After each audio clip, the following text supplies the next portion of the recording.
Bonjour tout le monde, on est maintenant rendu après la première journée de robot en 3 jours. Alors venez avec moi, on va aller voir l'avancement de toutes les équipes.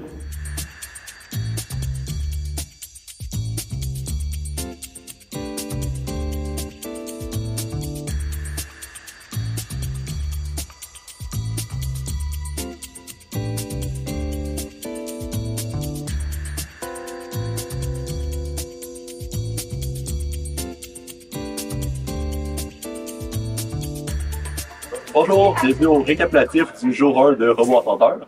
Alors on se retrouve avec l'équipe du grimpeur pour présenter leur premier prototype. Dans le fond, ce qu'on a fait pour le grimpeur, c'est on a fait un petit mécanisme qui ressemble à ça pour le moment.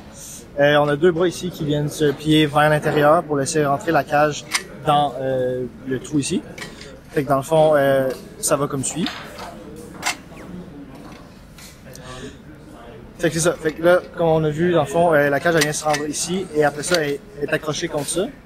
Et là, dans le fond, ce qu'on a remarqué, c'est qu'on a un petit problème, c'est que ici, on a pas assez de friction vu que c'est seulement d'aluminium. Fait que là, dans le fond, on a trouvé une autre solution que Lucas va vous expliquer. Alors Lucas, qu'est-ce que vous allez faire dans la prochaine journée?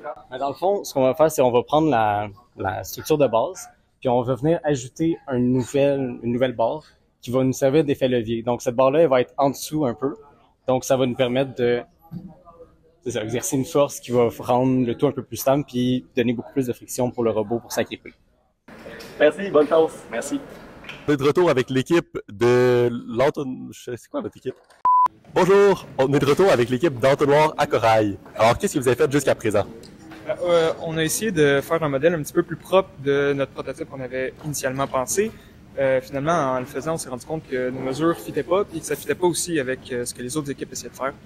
Fait que, au final, on pensait nous autres le faire côté droit du robot. Il va falloir qu'il aille du côté gauche. Il va falloir qu'on corrige ça. Puis c'est ça aussi, il va falloir qu'on corrige un petit peu l'angle d'entrée.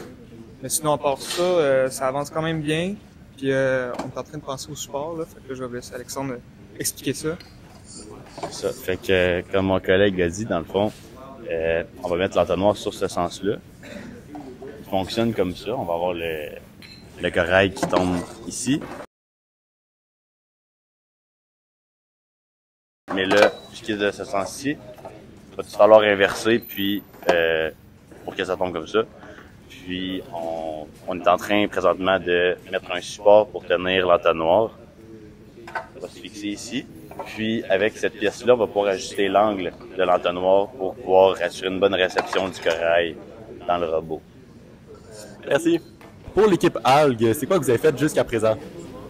Donc, en fait, depuis la dernière fois, on a rajouté des moteurs sur notre prototype, puis ça fonctionne encore. Donc, on a fini avec ça, probablement. Il reste juste à le fixer à la base quand tout le monde va avoir rajouté leur mécanisme dessus.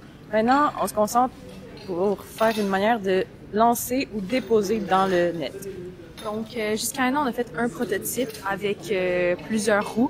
Malheureusement, c'était un échec. Donc, on a réalisé que le ballon était quand même assez lourd. Donc là, on va revoir un peu nos options là, pour essayer de lancer le ballon. Parce que ça faisait juste un petit bond. C'était vraiment pas compliqué. Merci. Alors, maintenant pour l'équipe module, est-ce qu'il y a des choses qui vous ont surpris que vous avez appris en faisant les modules? Oui, en faisant les modules, on a pu vraiment plus comprendre les grandeurs de tout. En ayant les pièces aussi, comme on peut voir ici, on s'attendait à peut-être pouvoir les mettre debout. Ça se fait pas tant, là, c'est quand même très grand. Et au niveau ici, on a pu tester. Si on bouge sur les côtés ou comme vers l'avant quand le robot le pousse, ça fait absolument rien, même nous autres. Donc c'est vraiment juste une petite poussée vers l'arrière, puis là ça se défait facilement. Donc ça nous permet de savoir que probablement ce serait juste de venir revenir vers l'arrière qui serait la meilleure stratégie parce que sinon c'est compliqué. Et que si on y va à l'étage un petit peu plus au-dessus, on a plus d'espace aussi si on veut aller vers le haut plutôt que vers reculer le ballon. Donc ça nous permet de tester un petit peu et de voir à quoi ça ressemble avant de l'essayer avec le robot. Sinon on a pu voir un peu grandeur, voir avec ce qu'on commençait à prototyper, ça donne une meilleure idée du terrain et des jeux. Et c'est pas mal ça. Merci.